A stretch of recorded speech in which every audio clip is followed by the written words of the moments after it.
Ever wondered how your favorite apps go from an idea in someone's head to a polished design ready for the world to see? Today, I'll walk you through the core app design terms. At the very top, we have the top bar, also called the app bar. This is where you'll usually find the app title, navigation icons, or quick actions like search or settings. Down at the bottom is the bottom navigation bar. It helps users quickly switch between main sections of the app without needing to go back. The search bar is all about quick access to content. A well-designed search bar improves usability and helps users find what they need instantly. Next are chips, small, rounded UI elements that display filters, tags, or quick actions. They're compact, interactive, and perfect for filtering content.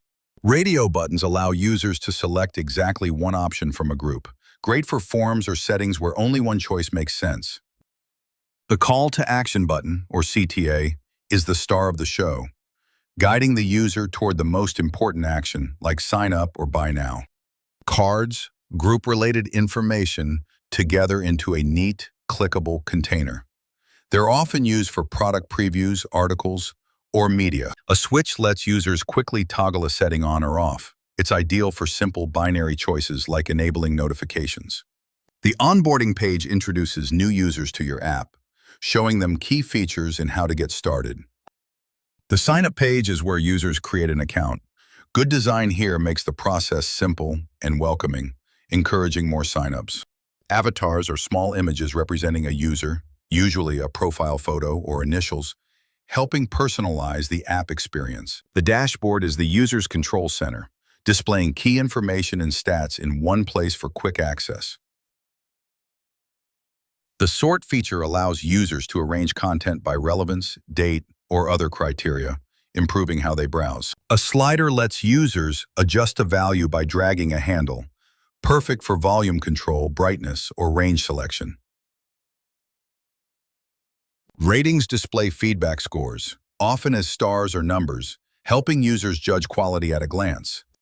A progress indicator visually shows how far a process has gone, whether loading content or completing a task. Lastly, the stacked list neatly displays multiple items vertically, each with its own details, making information easy to scan.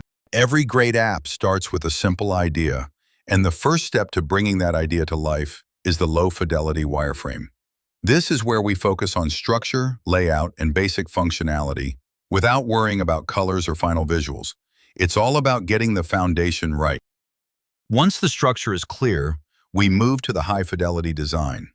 Here, the wireframe comes to life with colors, typography, icons, and imagery. This stage focuses on creating a polished and realistic look of the app interface. Finally, we transform the static design into an interactive prototype.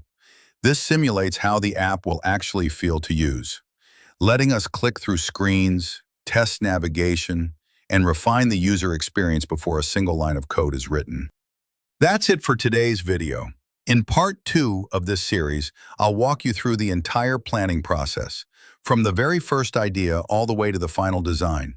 You won't want to miss it, so make sure to hit that subscribe button and turn on notifications. Stay tuned, and I'll see you in the next one.